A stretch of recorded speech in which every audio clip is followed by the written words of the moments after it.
신명기는 하나님께서 구원하신 이스라엘에게 하나님의 마음과 하나님의 원리 안에서 그들의 삶을 행복하기를 바라셔서 전해주시는 하나님의 말씀이자 하나님의 마음입니다. 다만 이것이 모세의 고별 설교의 외적 형식을 띠고 있죠. 특별히 21장 1절부터는 이 고별 설교의 후반부로서 일상생활에 관련된 말씀들이 많이 등장합니다. 그와 함께 나온 21장에 보면 죽인 자를 알지 못하는 시체가 발견됐을 때 어찌하여야 되는지 이 규정에 대해서 얘기하고 있고, 포로를 아내로 삼을 때의 규정, 장자의 상속권에 관한 규정, 패역한 아들을 처리하는 규정 등이 등장합니다. 먼저 각 규정들을 살펴보고 이 규정들이 무엇을 의미하는지 나눠보도록 할 텐데요. 죽인 자를 알지 못하는 시체가 발견되었다.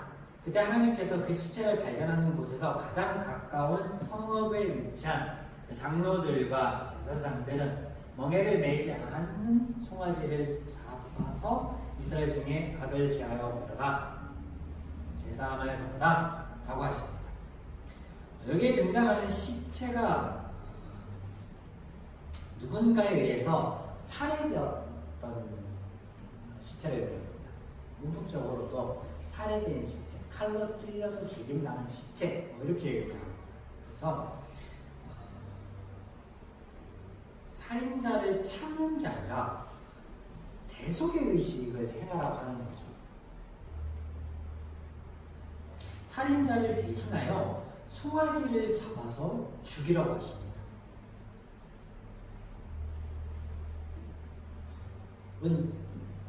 이상하지 않나요? 이 규정이 불과 얼마 전까지만 해도 눈에는 눈, 이에는 이, 손에는 손, 발에는 발. 그래서 악한 것을 그 악이 자신에게로 돌아가게 하고, 그리고 그것을 통하여서 은혜 안에서 은혜의 결과와 죄 안에서 죄의 결과를 보여주셨던 하나님께서 왜 여기서는 이 무지한 자를 살인한 사람을 찾기 위한 어떤 지혜나 이런 것들이 아니라 대속의 제사를 지내라 라고 하셨습니다. 제가 이 규정을 제사라고 한 거는요, 여기 등장하는 이들, 이 규정이 단순히 규정이 아니라 이것이 하나님께서 세우신 레위 자손의 제사장들이 장로들로서 하는 이 대목에서, 그럼 제사장의 업무는 두 가지입니다. 무엇이었죠? 하나는 제사와 관련된 재관된 모든 일들을 하는 것. 두 번째는요, 축복하는,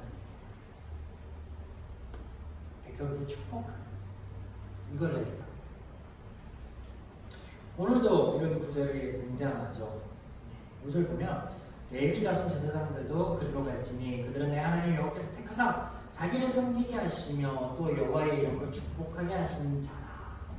축복을 하게 하신 자, 하나님의 이름으로 백성들을 축복하게 하신 자, 섬기기, 이게 이제 제사장인데요. 하나님을 섬기는 게 아니라 이를 통하여서 죄사함의 은혜를 하는, 정말 살리는 일을 하는 자들입니다. 그래서 이들이 송아지를 끌고 가는 이 행위 자체, 그 송아지 목을 꺾는 이 행위 자체가요, 제사라고 분류되지는 않지만 제사와 마찬가지고 이게 대속죄를 의미하는 거다라고 했습니다. 그러면 세상의 법은요, 죄를 지은 자에 대한 처벌을 우선으로 합니다. 맞죠?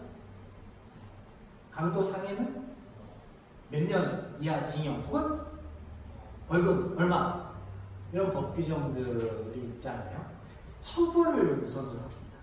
하지만 하나님께서 이스라엘에게 말씀하신 건요, 이 하나님의 법은요, 처벌이 아니라 구별이 우선입니다. 죄를 지은 자나 그 죄로 인하여 피해를 입은 자 모두를 위한 법으로 이 같은 이 같은 일들이 반복되거나 공동체 안에 머물러 있지 않기를 원하십니다. 그래서 하나님께서 매 규정마다 이런 말이에요. 이같이 함으로 너희 중에 이스라엘 중에 악을 제하여 보라.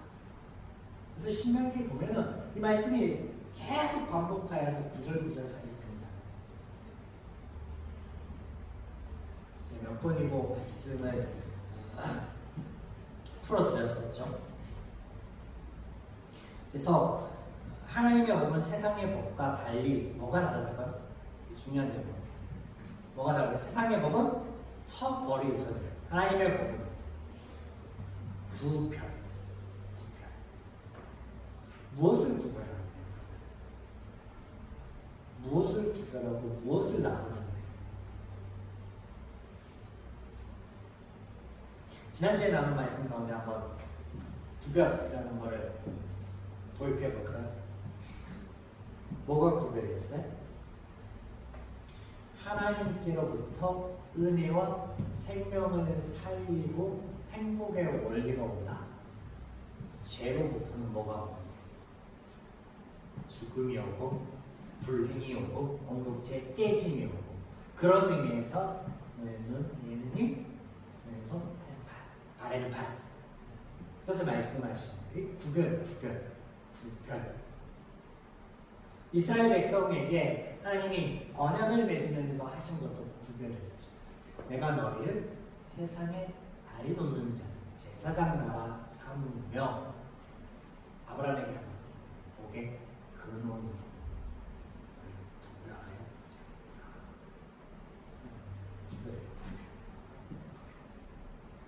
또 앞서서 얘기한 것처럼 신명기 전체가 하나님 안에서 행복한 삶을 위한 하나님의 마음이고 하나님의 원리였다면 그게 세상과 다른 구별이 되겠죠. 어디에서요? 가나안 안에서요. 세상의 법과 세상의 원리로 충만하고 그것으로 가득 찬 그 땅 안에서요. 그래서 구별.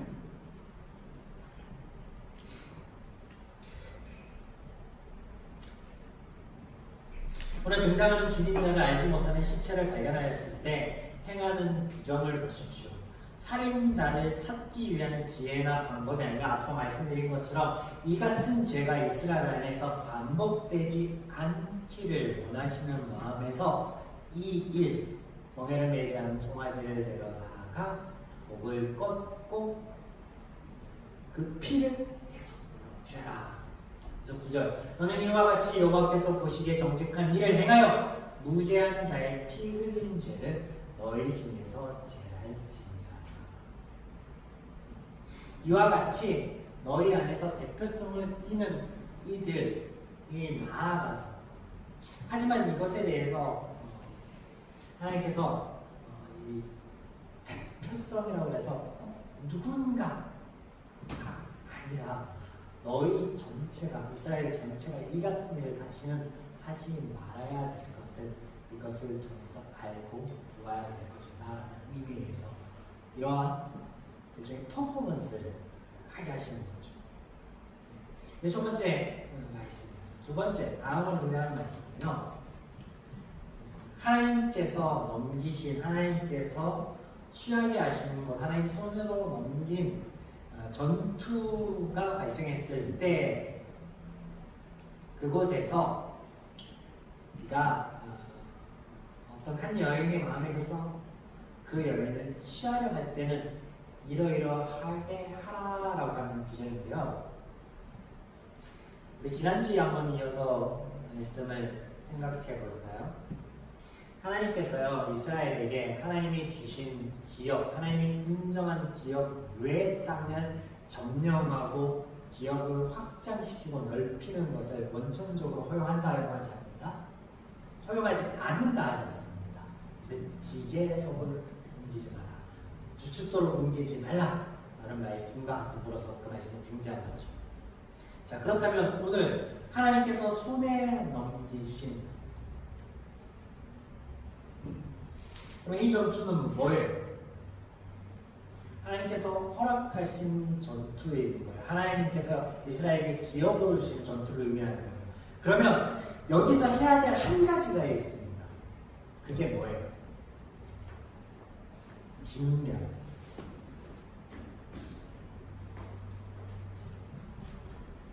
여인을 보고 동하여서 취하면 된다 안 된다? 안 됩니다. 원래는 안 돼요. 안 되는데 여자를 보고 그에게 연연하여 아내를 삼고자 하거든. 마음이 동하거든. 여기서 하나님이 점잖게 표현했지만요, 전쟁의 포로를요 아내로 삼지 않습니다. 뭐로 삼아요? 종, 몸종, 성에 노리게. 그런데 이와 같이 말씀하시는 건 뭐예요? 하나님께서 아내로 대우하라고 얘기하시는 거예요. 그의 인격을 존중하고 그의 아픔까지도 돌아보라고 했습니다. 그 부모를 애곡하는 한 달의 기간이 지난 후에야 아내로 삼고, 혹시나 네 마음이 변하여서 속된 말로 질리면 그를 종으로 대하지 말고 자유인으로 풀어주라.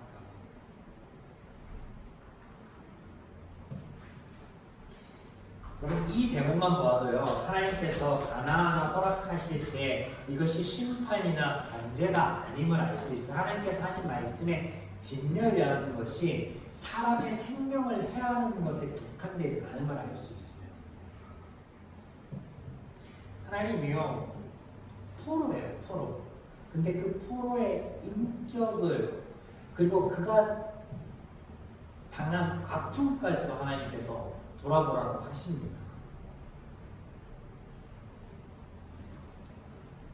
그래서 우리가 나눠서 이미 알고 있는 것처럼 가나안 안에서 하나님이 그 허락된 전투 안에서 금지하는 한 가지는 뭐냐면요, 죄적 방식, 세상의 방식을 하나님의 방식 안에, 하나님의 말씀 안에, 하나님의 공동체 안에 들여오지 말라는 거예요. 그 들어오게 되는 징검다리가 되는 게 뭐였어요? 시팀에서 일어난 일, 사랑이었고요, 문화였고요, 물건이었어요. 탐하는 물건들, 그리고 또 제도였습니다.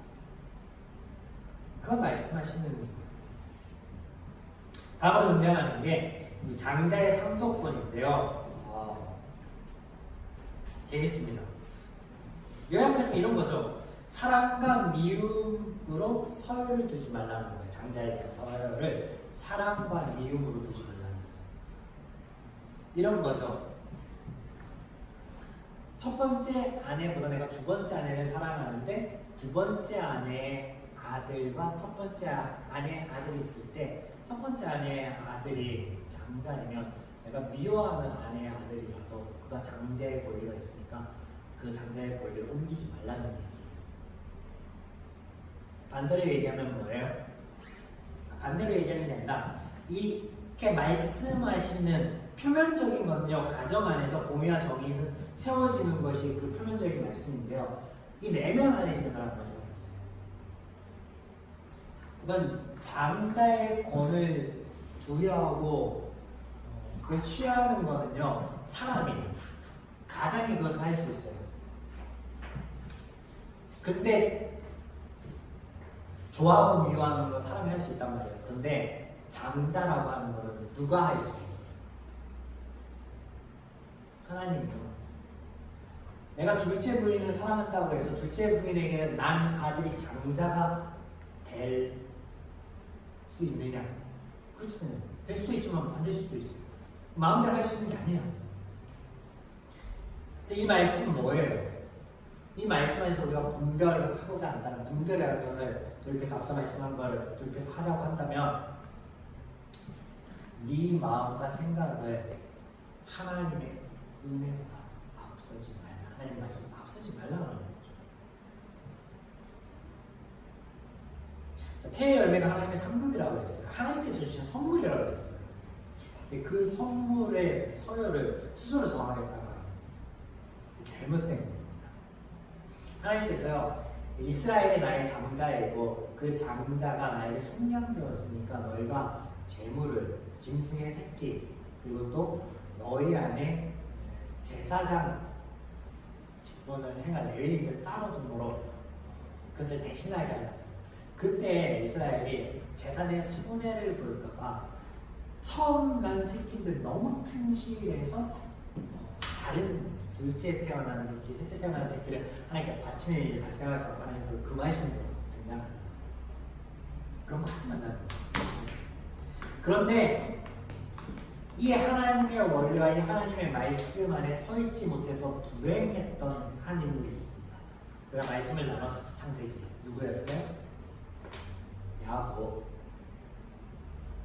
라헬에게서 난 노년에 난 아들 요셉과 베냐민을 너무 사랑해서 그들에게 잘해줬어. 오늘 말씀을 보니까요, 장자에게 두목을 줘야 되는데요, 왕래들에게 두목을 줬어.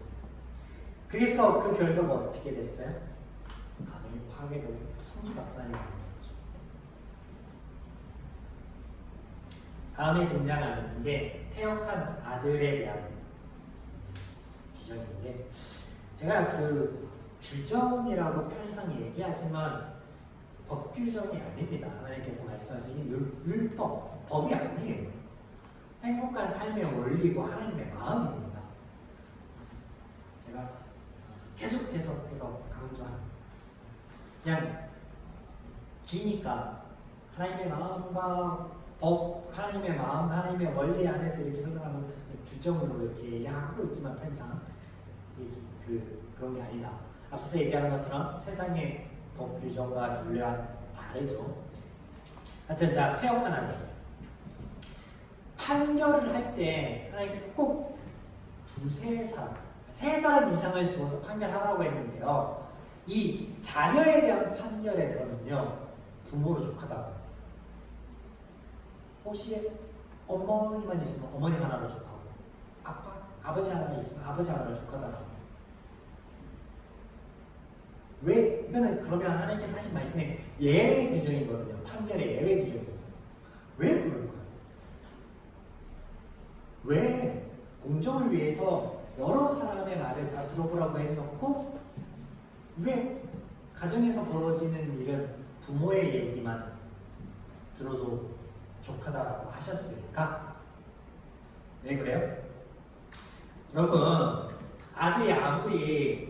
자녀가 아무리 못났고 밉더라도 자녀가 죽을 길을 열어줄 수가 없습니다. 정상적인 부모의 마음을 가진 사람은요, 절대 고소하지 않아요. 패역한 아들 데리고 있어도. 그래야 안 돼요.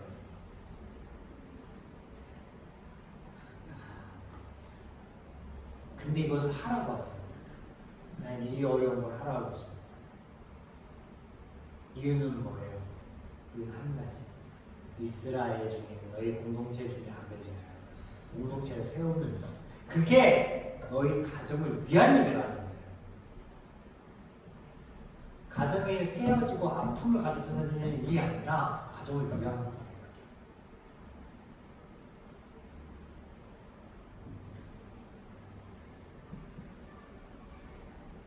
자, 이같이 이스라엘의 행복을 위한 말씀 안에 하나님께서 당신의 하실 일을 내포하고 있는데요. 앞서서 이게 모세의 고별 설교 형태를 띠고 있지만 하나님께서 이스라엘에게 향한 당신의 마음을 내포하고 있고 삶의 원리를 내포하고 있다고 했어요. 자, 보세요. 보면 삶의 내용인 것 같아요. 공동체를 세우기 위한, 가정을 세우기 위한, 또 포로의 규정 같은 뭐 이런 그 삶에서 발생할 수 있는 규정 같은데 이 속에 하나님께서 하실 일을 내포하고 있다고 오늘 21장에. 그게 뭘 것 같아요?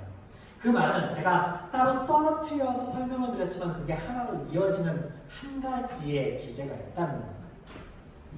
그게 뭘까요? 눈치가 빠르신 분은 오늘 말씀을 나누는 제목을 보겠죠. 속내며 대속. 오늘 다시 말씀드리면 말씀의 표면적 이 내용을 보면 이스라엘의 행복을 위해 그들 안에 발생할 수 있는 죄를 드러내고 없앨 수 있도록 실생활 가운데 그 관련된 말씀들을 하시는 것 같은데 여기에 죄인을 살리실 당신의 일 또한 말씀하고 계신다는 거예요. 자, 21장 1절이 여러분 본문의 21장 1절에 문단의 시작이 아님을 아실 겁니다. 제가 그 구별하는 법을 말씀드렸죠. 구절 앞에 동그라미, 이게 문단 시작이에요. 문장의 시작. 그러면 20장 19절 21절이 시작이라는 거예요. 이 대성물 그 제사라고 제가 말씀드렸던 이 규정의 시작이 19, 20절이라는 거예요. 20장. 여기에 나무에 대한 말씀이 등장하고요. 21장 마지막에 보면 제가 나누지 않았지만 나무에 대한 말씀이 등장해요. 그 말은 뭐냐면요. 편지자인 하나님께서 의도적으로 처음과 끝을 맞추신 거예요. 나무라는 주제로. 자, 20장 19절에 뭐가 등장하냐면요. 나무를 구별하여 사용하라고 하나님 말씀하세요. 하나님의 이 규정의 핵심이 구별이라고 제가 말씀드렸었죠. 강조했었죠. 보세요. 여기 구별이 등장합니다. 너희가 성읍을 에워싸고 공격할 때 너희의 먹거리가 되는 과목은 그냥 두고 수목만을 이용하여 전쟁을 치르라라고 말씀하세요. 구별. 너희를 위해서 구별하라. 그 말은 뭐냐면 너희를 위해서 구별하라라고 하나님이 선포하시고 21장 1절부터 말씀을 이어가는데 첫 번째 말씀은 공동체를 세우는 말씀이고 두 번째는요 가정 공동체를 세우는 말씀이에요. 결혼에 대한 규절과 자녀에 대한 규정들이 등장하는 거죠. 구조적 이 나열이 이해가 되시죠? 그럼 왜 그렇게 하셨냐? 21장 마지막 보십시오. 보면 하나님께서 죄를 지어서 나무에 달려서 이제 죽은 자가 있으면 그 시체를 오래도록 두지 말고 내려서 장사를 하라고. 그래서 인권 존중에 대한 말씀하시는데 그 말씀과 더불어서 희한한 말을 하나 곁들여 놓습니다. 나무에 달린 자는 하나님께 저주를 받았으리라. 생뚱맞은 게 하나 들어가 있어요.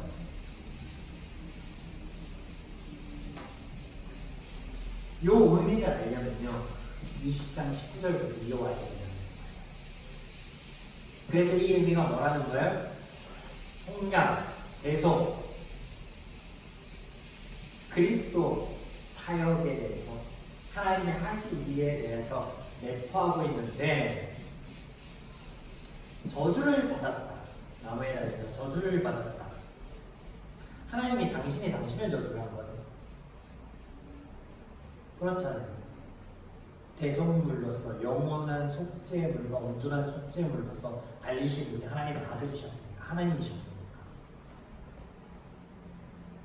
또 이게 저주가요. 우리가 알고 있는 것처럼 주술적인 혹은 우리 마음 안에 미움을 표출하는 어떤 그런 단어가 아닙니다. 자, 19절하고 20절, 20장 19절하고 20절 보면 이 말씀이요. 저 앞구절에 전투 관한 내용들이 있었잖아요. 그래서 이게 전투에 관한 규정이다 하고 뭐 첫 번째 규정, 두 번째 규정 또 나눌 수 있다. 제안을 나눈 말씀 기억하시죠? 그래서 성읍을 에워싸고 치는 거 이렇게 등장하는 걸로 봐서는 이 구절이 원래는 18절 이후에 붙어야 되는 문단의 나눔이요. 18절에서 끝나고 19절부터 시작해서 21장 9절까지 한 문단이라 이어집니다. 하나님이 그렇게 편집하는 거예요. 그러면 이게 전투 규정이 아니라 앞서 얘기한 것처럼 구별에 대한 건데 하나님이요 지금 공동체에 관한 이 말씀을 하시는 것을 구별하라 너희들이 옳게 들어라 라고 마치 선언하시면서 말씀하시는 것 같아요. 그 말씀 안에서 하는 이야기의 핵심이 뭐냐면요. 하시는 말씀의 핵심이 뭐냐면 너희 안에 죄를 없애라 거예요. 너희 안에 죄를 없애. 죄인이 자기 속에 있는 죄를 없앨 수 있나요? 하나님이 규정 이렇게 저렇게 하라라고 하지만 이거 못 지킵니다. 이스라엘이. 하나님께서 하라라고 하세요. 왜? 나무에 달려 저주를 받을 이도 하나님이시고 이 일을 하실 이가 누구니까요? 하나님이시니까요. 그래서 그런 의미에서 8절에 어떤 말씀하시냐면 여호와 주께서 속량하신 주의 백성 이스라엘이라고 선포하십니다. 자, 여러분, 하나님이요 이스라엘을 속량하고 그들을 구원하시며 현재, 과거, 미래 모든 시제를 포함합니다. 한번 볼까요? 여러분, 이집트에서 과거 이집트에서 하나님께서 그들을 구원하셨어요. 노예에서 자유인으로. 현재 죄에서 고통받고 죄의 원리로 얼룩질 수밖에 없는 그들에게 계속 찾아와서 하나님의 말씀과 하나님의 원리와 하나님의 마음을 계속해서 알려주시고 가르쳐주시고 아픔들을 싸매고 치유하십니다. 언제? 현재 속량하고 은혜를 베푸시고 계세요. 오늘 말씀에서 내가 너희를 속량하겠다. 내가 너희를 속량할 너희는 나의 자녀요 나의 백성이다. 선포하시는 거예요. 뭘 통해서요? 이런 말씀의 규정을 통해서요. 하나님의 사랑과 은혜는요 늘 현재 진행입니다. 여러분, 우리의 삶을 돌아보십시오. 내가 깨닫고 느끼고 고백하지 못할 그때에도 하나님께서는 함께 하십니다. 여러분, 하나님이요 이 광야에서 이스라엘 백성들에게 이렇게 지금 말씀하시는 것들이요 그들의 연약한 부분들을 하나님이 말씀하시는 거예요. 내가 분명히 너희들에게 포로를 두지 말라고 그 아름다운 것들의 눈에 혼합되지 말고 그리고 그 물건들조차도 취하지 말라고 했는데 연연할 거를 알았어요. 그때 너와 그가 동시에 살 수 있는 말씀 주시죠. 이스라엘에게는요 이스라엘의 그 연약함, 죄로 인하여서 넘어진 하나님의 말씀을 지킬 수 없을 그들에게 그때조차도 이렇게 했으면 좋겠다라고 하는 하나님의 마음, 또 그렇게 하나님께서 함께 하시고 그리고 그렇게 함께 하셔서 오늘 하나님의 자녀로서 저와 여러분이 이 자리 가운데 서 있지 않습니다. 우리의 약함을 아시고 이를 해결하시는 하나님, 하나님의 마음과 원리를 가르쳐 은혜를 누리게 하시는 하나님, 이 하나님께서 이 한 주의 발걸음도 함께 하실 텐데 늘 이것을 느끼고 감사하고 행복한 우리 한 주의 발걸음을 주님의 이름으로 축원합니다.